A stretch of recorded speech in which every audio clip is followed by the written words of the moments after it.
Before you understand what happened to the men inside, you need to understand the space. The pressure hull of a World War II fleet submarine, American, British, German, measured roughly 6.7 meters in diameter at its widest point. Inside that circle, after accounting for the machinery, the torpedo tubes, the batteries, the engines, the control surfaces, the navigation equipment, the bunks, the galley, and the stowage for weeks of supplies, the actual space available to a crew of 40 to 60 men amounted to a corridor you could not fully extend your arms across. The overhead, the ceiling, was close enough that most men could touch it without fully raising their arm. The bulkheads, the walls, were within arm's reach on both sides. Now put that corridor at 58 meters below the surface of the ocean. At that depth, the water pressure pressing against every square centimeter of the outer hull registers at approximately 5.8 kilograms. That number sounds manageable until you calculate the total. Every square meter of hull surface bearing roughly 58,000 kilograms of pressure. A hull that was designed to resist this force.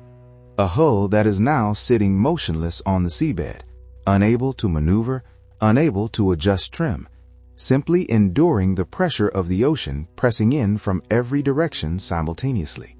And inside that hull, men, breathing, sweating, burning through oxygen, producing carbon dioxide with every exhaled breath, in a space that has no connection to the atmosphere above. This is what a submarine trap looks like before anything else goes wrong. The environments that defined World War II submarine combat at depth were not the dramatic, explosive environments of surface naval warfare.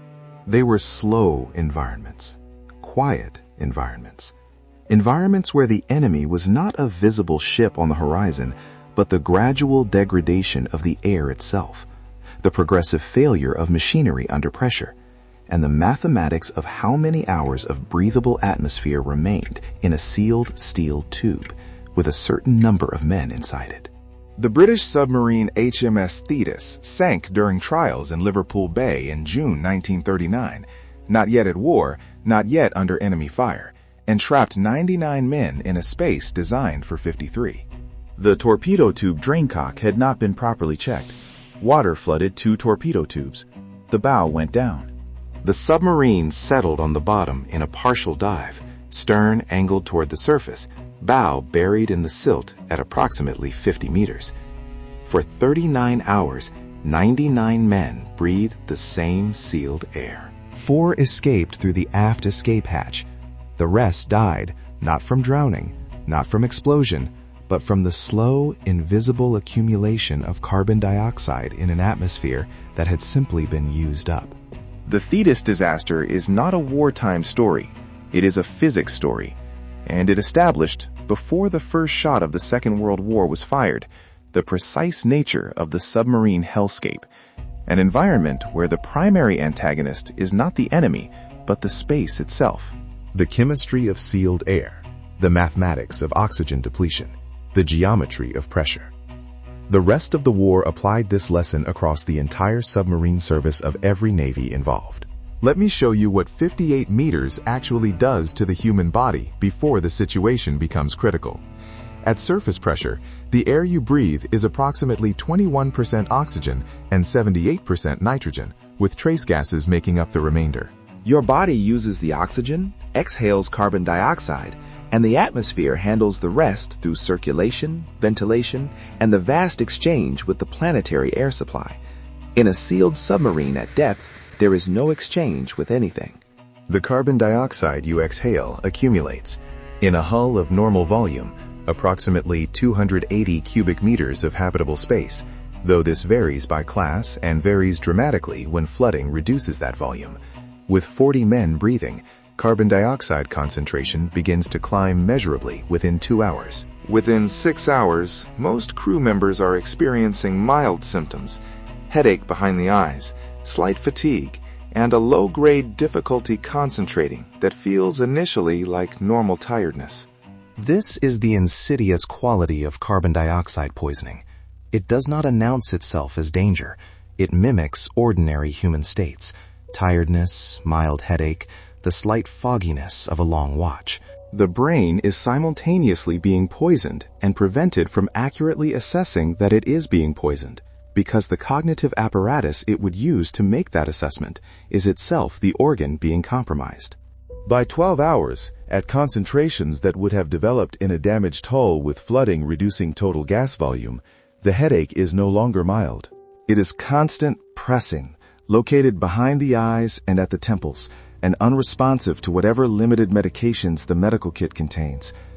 Movement becomes laborious, not from exhaustion in the muscular sense, but from a coordination deficit that makes every action require slightly more conscious effort than it should. Men who have been trained to perform specific procedures automatically now have to think deliberately about each step.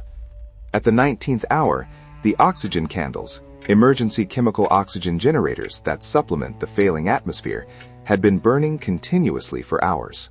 The carbon dioxide scrubbers, chemical canisters designed to absorb exhaled carbon dioxide from the air, were approaching saturation. The mathematics had shifted from "how do we survive" to "how much time do we actually have?" But I am moving too fast. You need to understand the space before you understand the time. The physical geometry of a submarine at depth is not merely confined, it is selectively confined in ways that activate every spatial distress system the human brain possesses simultaneously. There are no windows. This is obvious, but the psychological effect of it is not fully clear until you consider what windows provide beyond vision: orientation to external space, the subconscious awareness of the existence of a world beyond the immediate physical boundaries.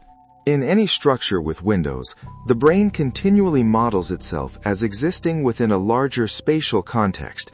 The room is part of the building is part of the city is part of a world you can see and reference. In a submarine at depth, that modeling collapses entirely. The steel hull is the limit of the world.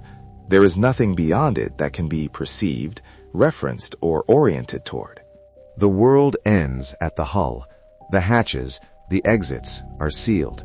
Not locked in the sense of doors that could be opened with a key, but sealed under hydraulic pressure by the weight of the water column above them. The forward hatch at 58 meters requires overcoming 5.8 atmospheres of water pressure to open outward. Without specialized escape apparatus, and in 1942 that apparatus was rudimentary, often insufficient, and required training that not all crew members had received, the hatches are not exits. They are steel walls that happen to have handles. The compartments are separated by pressure bulkheads, interior walls with watertight doors that can be sealed to isolate flooding from spreading through the entire hull. In an emergency with flooding aft, the crew seals the aft bulkhead and retreats forward. In an emergency with flooding forward, they seal the forward bulkhead and retreat aft. In an emergency with flooding in multiple compartments, they do the mathematics of which sections can be saved and which must be surrendered. In some incidents, this mathematics produces a situation where the surviving crew occupies one or two compartments, while the remainder of the hull is flooded. The total gas volume dramatically. The men who remain breathe in a space perhaps half the size of what was already an impossibly small space. The carbon dioxide concentration accelerates. The timeline compresses. This is what the claustrophobic geometry of submarine survival means. The exits are sealed by physics. The walls are closing in as flooding reduces available volume, and the very space inside the hull is actively shrinking as the atmosphere deteriorates. Now let me show you what the world sounds like at 58 meters inside a damaged hull. Surface warfare is dominated by the visual. Ships are spotted, tracked, and engaged across visible distances. The battle is conducted through things you can see. Submarine warfare, especially for a submarine that has lost mobility and is lying on the seabed, is conducted almost entirely through sound. The first sounds you would hear are the structural sounds of the hull. At 58 meters, the pressure differential creates what submariners describe as the boat talking. Metallic creaks, groans, and occasional sharp cracks as the steel responds to the pressure loading. These sounds are not the sounds of imminent structural failure, but in the first hours after a grounding or forced dive to bottom, You do not know that with certainty. Every groan of the hull registers to the survival threat systems of the brain as potential catastrophic failure. Every crack sounds like the beginning of a seam opening. Experienced submariners learn to categorize these sounds, to distinguish between normal structural talk and the sounds that indicate genuine compromise. But experienced is relative, and in a crew where the average age in 1942 was approximately 23, the number of men who had spent time on the seabed before was small. For most of the crew, every sound was uncharted. Beneath the structural sounds, constant and omnidirectional, was the sound of machinery still running, modified by the changed pressure environment, pumps trying to manage flooding. Ventilation fans that are either trying to circulate the deteriorating atmosphere or have been shut down to conserve power create a stillness that has its own character. The electrical systems, if the batteries are still functional, produce the low hum of sustained current. And through the hull, from outside, water sounds. The pressure environment transmits sound with extraordinary efficiency. The seabed itself produces sounds, sediment movement, biological activity, the ambient acoustics of the deep. And above that, when depth charges or enemy vessels are present, sounds travel through the water and arrive at the hull as pressure waves rather than air-conducted sound. The hull doesn't just transmit these waves, it amplifies them, focusing the energy of a distant explosion into a physical impact against every surface in the interior. In incidents where trapped submarines were attacked by surface vessels that did not know the submarine was already on the bottom, assuming it was still maneuvering and still a threat, depth charges detonated near a stationary hull that could not evade. The crew experienced these not as sound, but as physical assault, the hull flexing under the pressure wave, loose equipment becoming projectiles, the entire vessel shuddering on the seabed, every welded joint and rivet experiencing stress loads for which they were not designed. The silence between these events had a quality of its own, not the silence of safety, but the silence of waiting. The auditory system, having been primed to process threat signals, does not rest in silence. It strains in the silence for the next sound, maintaining a state of hyper-alert listening that is itself physiologically costly. The men who experienced prolonged periods of this acoustic environment, hours of structural talk, punctuated by external threats, bounded by silence that could break at any moment, emerged from it with auditory triggers that they carried for the rest of their lives.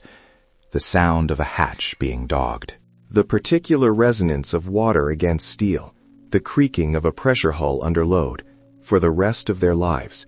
But the sounds outside were not the primary acoustic concern inside.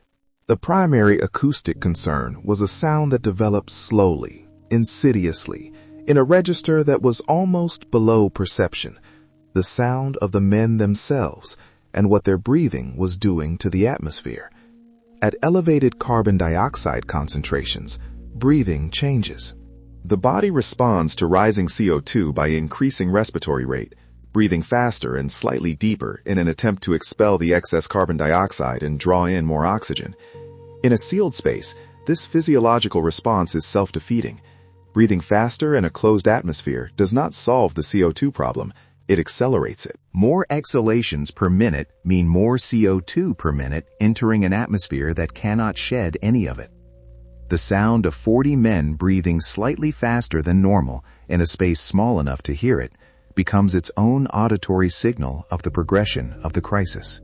Veterans of trapped submarine incidents have described hearing their own crew's increased respiratory rate and understanding, without being told, that the timeline was compressing.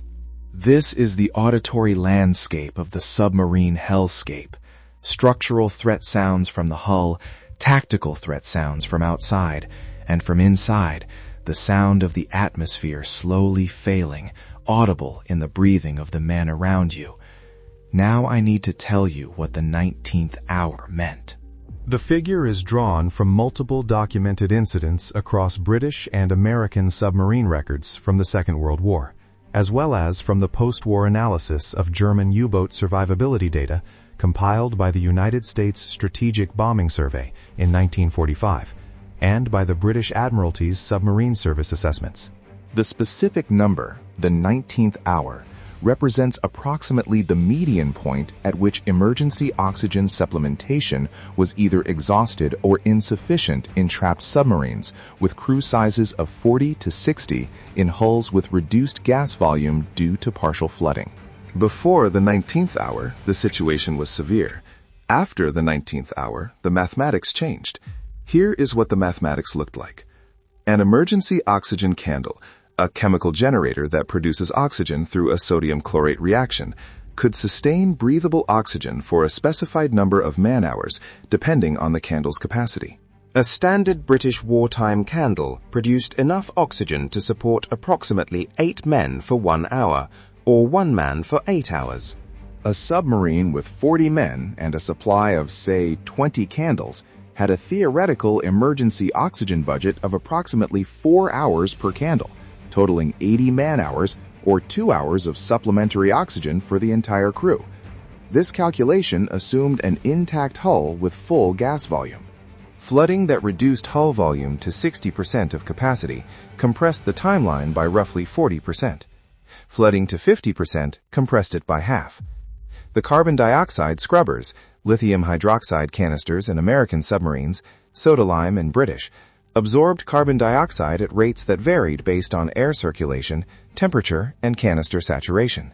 As canisters approached saturation, their absorption rate declined. The crew could not manufacture new canisters. At the 19th hour in the incidents that define this narrative, the resource accounting had reached a threshold. The remaining oxygen supplement could not simultaneously serve all 40 men for the time required to complete the repairs necessary for surfacing. The mathematics of survival had become the mathematics of allocation. This is the moment that submarine veterans do not often discuss in public accounts. The moment when the trapped crew, officers, petty officers, enlisted men, had to make decisions about who worked and who rested, understanding that rest consumed less oxygen per minute than work, and that the available oxygen could be rationed in ways that extended the timeline for the working party, at the cost of the resting men receiving less than optimal supply. This is not a dramatic moment. It is not an action sequence. It is a quiet conversation between the commanding officer and the chief engineer, conducted in whispers to preserve breath, about numbers. The moral architecture of this decision does not present itself as a moral choice in the moment. It presents itself as a resource management problem. Allocate oxygen to the repair party, limit oxygen available to non-essential personnel, maximize the probability that the boat surfaces before all reserves are exhausted. The commanding officer who makes this calculation is not choosing who dies, he is choosing who works. But the downstream effect of the allocation, if the repairs fail, is that the men who received less oxygen per hour die marginally sooner than they would have otherwise. In the documented cases where this allocation was made and the repairs failed, the final hours in the hull were characterized by men who were still conscious but no longer functional, lying in their bunks or on the deck, conserving oxygen by not moving, breathing air that was providing less and less actual benefit as the oxygen percentage declined and the carbon dioxide percentage climbed toward the concentrations that produce unconsciousness without the subjective sensation of distress. Carbon dioxide at high concentrations does not feel like suffocation. It does not feel like drowning. It produces drowsiness, a dreamlike state, and a heaviness of the limbs and the eyelids. Men who experienced near-fatal carbon dioxide concentrations and survived described the sensation as something between extreme fatigue and sedation, not painful, not frightening in the final stages, simply a progressive difficulty maintaining consciousness that felt like sleep arriving without consent.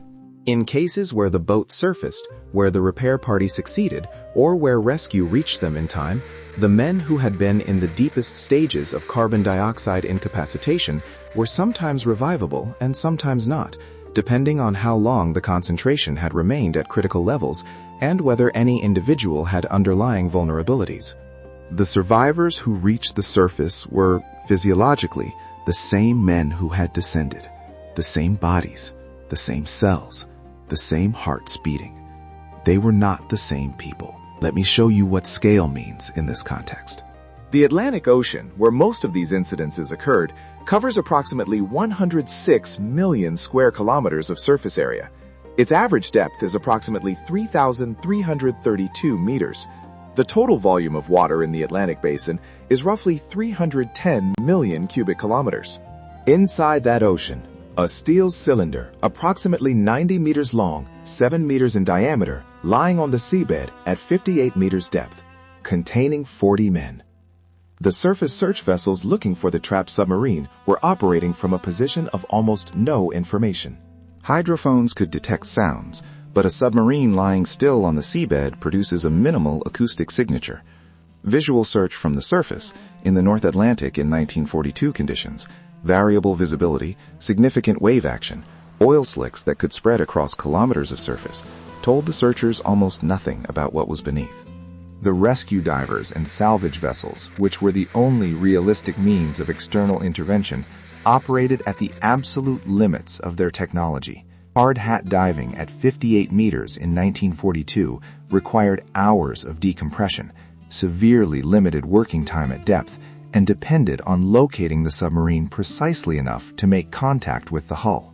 In strong currents, poor visibility, or rough surface conditions, even knowing the approximate position of the submarine did not guarantee the ability to reach it.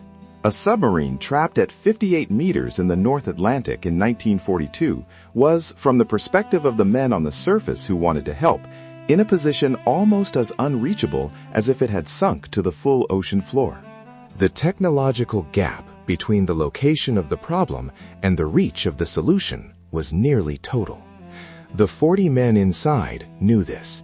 They knew that their survival depended almost entirely on their own capacity to repair the boat, restore buoyancy, and bring it to the surface from within. External rescue was a hope, not a plan. This is the scale disparity that defined the submarine hellscape. 40 men in a space smaller than most apartment floors, and an ocean that covers more than a quarter of the Earth's surface, with no realistic prospect of external intervention, working against the accumulating chemistry of their own breath. One additional element of this scale disparity deserves attention. The decisions that had placed these submarines in harm's way were made in offices in London, Washington, Berlin, offices with windows, with ventilation, with access to the surface world.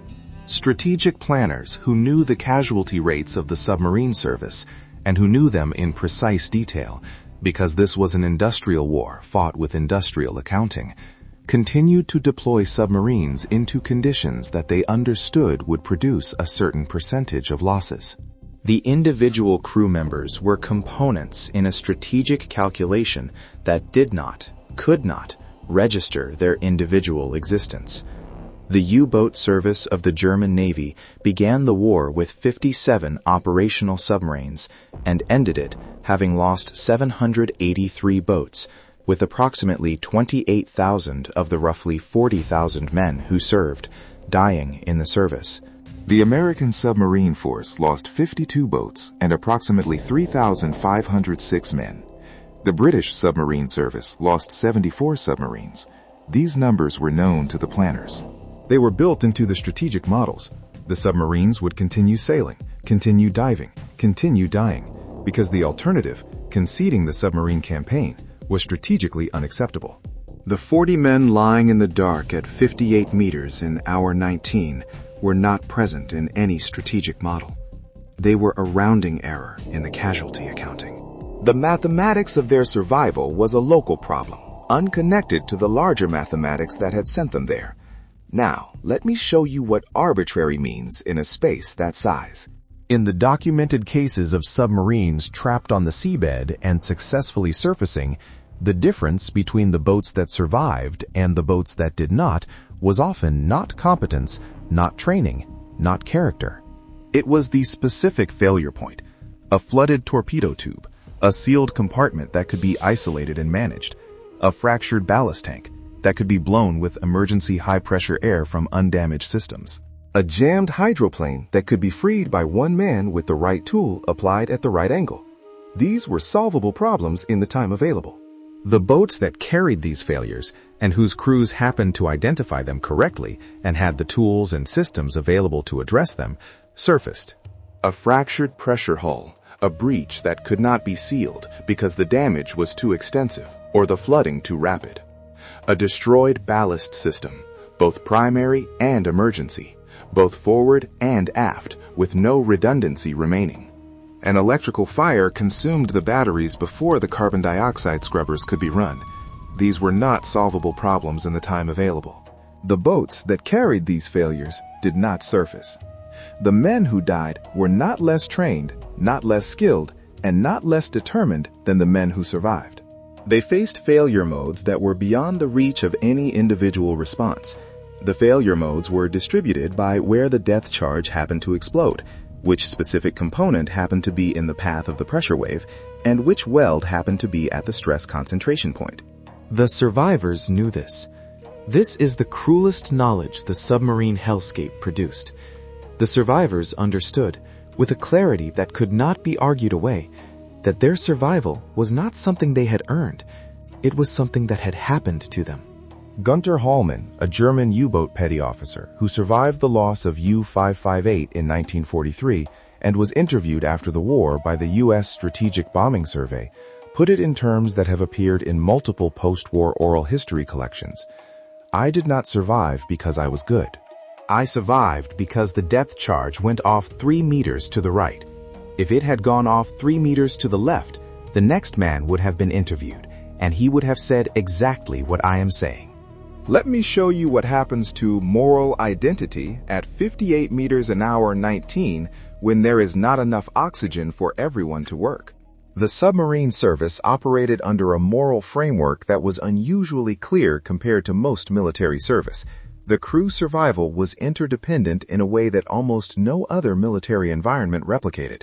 The surfacing of the boat required contributions from specific people with specific skills. The medical officer could not fix the ballast system. The cook could not calculate the battery reserve. The engineering officer could not fire the torpedo tubes if that became necessary.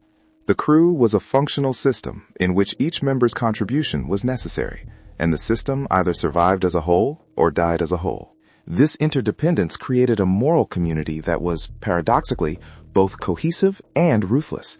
It was cohesive because the crew genuinely needed each other and understood that need with unusual clarity.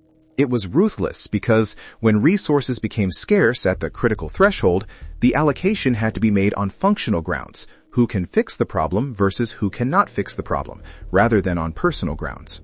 The 20-year-old seaman who had no engineering training, who had no specialized repair skills, who in the normal operation of the boat had important functions, but in this specific crisis had no function that could contribute to surfacing. What does the commanding officer do with him in the oxygen accounting? He breathes. He does not repair. He exists in the remaining gas volume as a metabolic load on a budget that is insufficient for the number of metabolic loads present. This is not a question that anyone in that space answers aloud with those words. It is a question answered through resource allocation, silently, by the distribution of where the remaining candles are burned and where the scrubber canisters are positioned for maximum effect. The commanding officers who made these decisions and survived and returned to the surface carried the weight of those decisions not as the weight of having killed anyone, but as the weight of having assigned the mathematics of survival by role rather than by person. The men they had worked alongside for months were now oxygen budget items.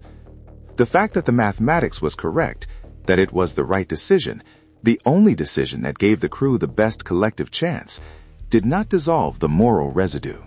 In several post-war accounts from British submarine officers, there is a recurring description of a specific internal state during these calculations, the sensation of one's pre-war moral identity being replaced, in real time, by a different moral operating system.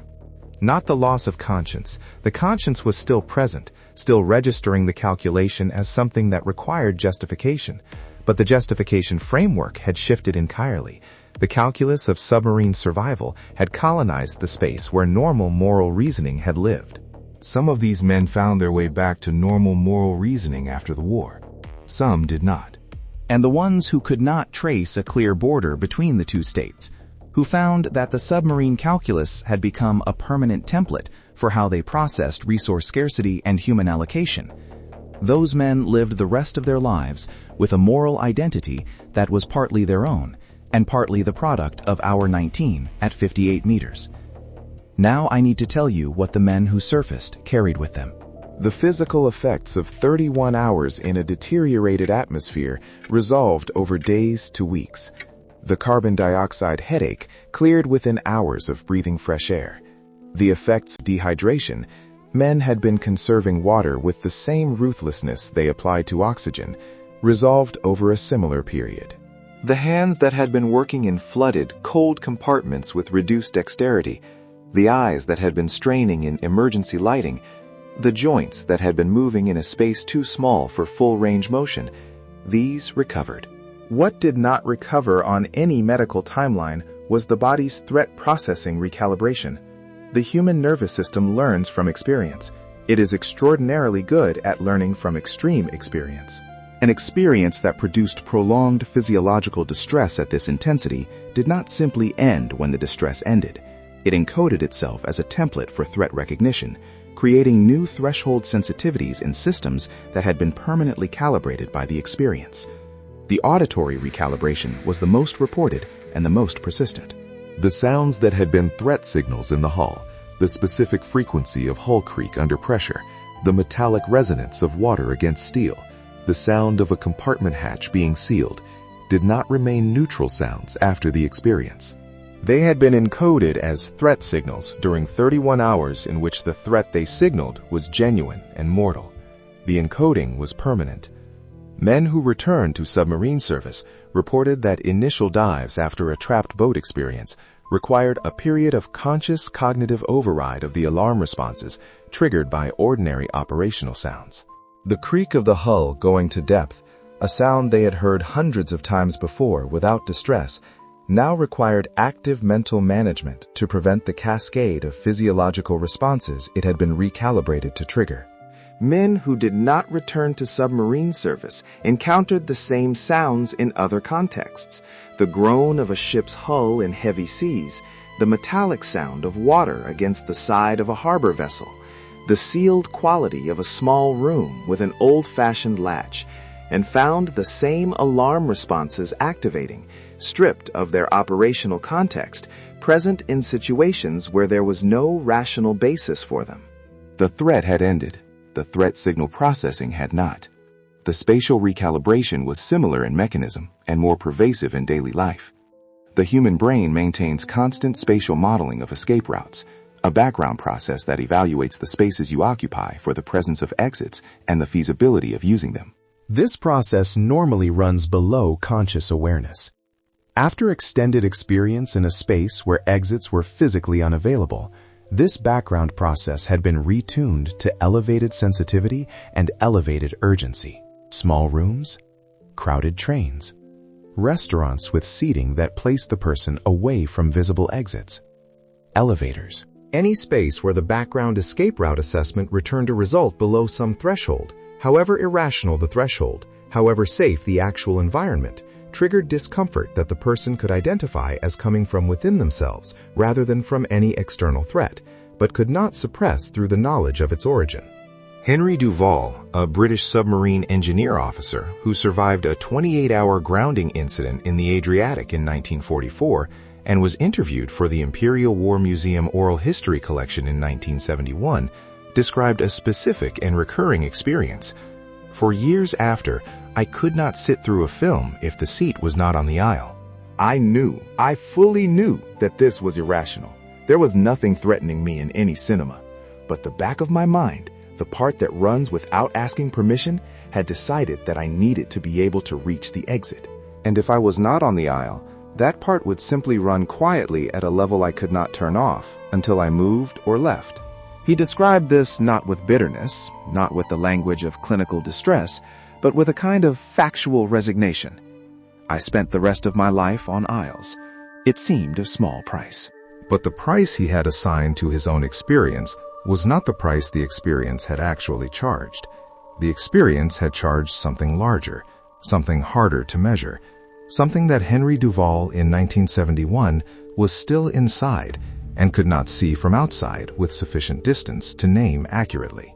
The submarine hellscape had changed the relationship between his conscious reasoning and his biological threat processing systems. The conscious reasoning was intact. He could tell you that cinemas were safe, that exits were available, that nothing was going to happen.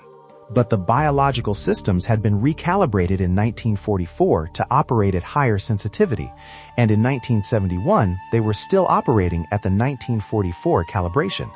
The conscious mind had concluded that the war was over. The nervous system had not received the update. This is not a metaphor. It is a neurological description of what sustained extreme threat exposure does to the threat processing architecture. It recalibrates the thresholds permanently in the direction of greater sensitivity, because in the original context, greater sensitivity was the adaptive response. The system optimized for the environment it was in. The environment changed. The optimization did not. The incommunicability dimension of the permanent scar is worth addressing directly because it shaped the lives of these men in ways that compounded the original damage. The experience of being trapped at 58 meters for 31 hours in a deteriorating atmosphere, making oxygen allocation decisions, and experiencing the full sensory landscape of the seabed hull, this experience cannot be communicated to someone who was not there. Not because the words do not exist, but because the words do not activate the same processing in someone who lacks the reference experience.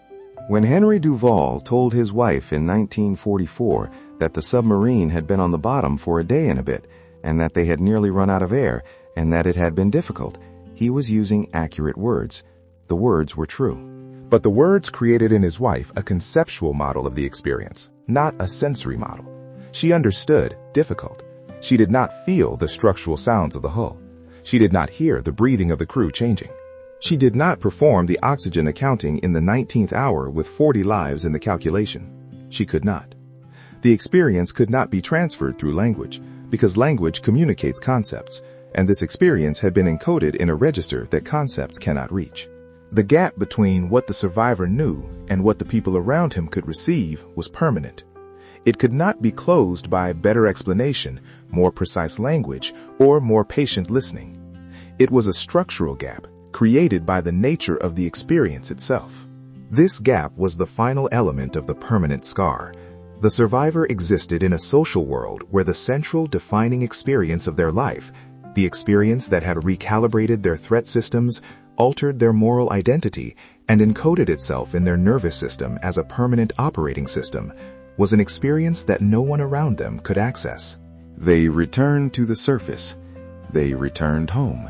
They returned to ordinary rooms, ordinary days, ordinary conversations, and they carried, in the gap between what they knew and what could be communicated, a version of the seabed that never fully came up with them. The men of the submarine service who survived trapped boat incidents lived the rest of their lives sitting on aisles and hearing hull sounds in places where there were no hulls. They made resource allocation calculations in ordinary situations and noticed, sometimes years later, that the calculation method had come from somewhere specific. They sat in rooms and mapped the exits without being asked to. They woke from sleep to sounds that had been re-encoded as threat signals in a theater of operations that had ended decades before. The seabed at 58 meters, the 19th hour, the mathematics of air. These did not remain in 1942 or 1944 or wherever the historical incident occurred. They remained in the men. Some of those men are gone now. The last veterans of World War II submarine service are in their late 90s, and most have died. But the documents remain. The after-action reports, the Admiralty assessments, the U.S. Strategic Bombing Survey interviews, the Imperial War Museum oral history collections. And in those documents, written in the flat language of official reporting and the more complicated language of personal testimony, is the full account of what happened to men who went to 58 meters and came back. Not the same. Never again the same. Here is my question for you. 31 hours is not a long time by most measures. Most of us have spent 31 consecutive hours in circumstances that, by any objective assessment, were comfortable and safe. What does it tell us about the human nervous system, about how efficiently it learns, how permanently it encodes extreme experience, that 31 hours in that environment could recalibrate a person's threat processing for the next 50 years. And what does it tell us about what we owe to the people who went into that environment? By choice, by order, by the accident of having been born in a particular decade? Drop your thoughts in the comments below. If this gave you a different understanding of what the submarine service actually cost the men who served in it, hit that like button and subscribe for more history that does not look away from what these environments actually did. Thanks for watching.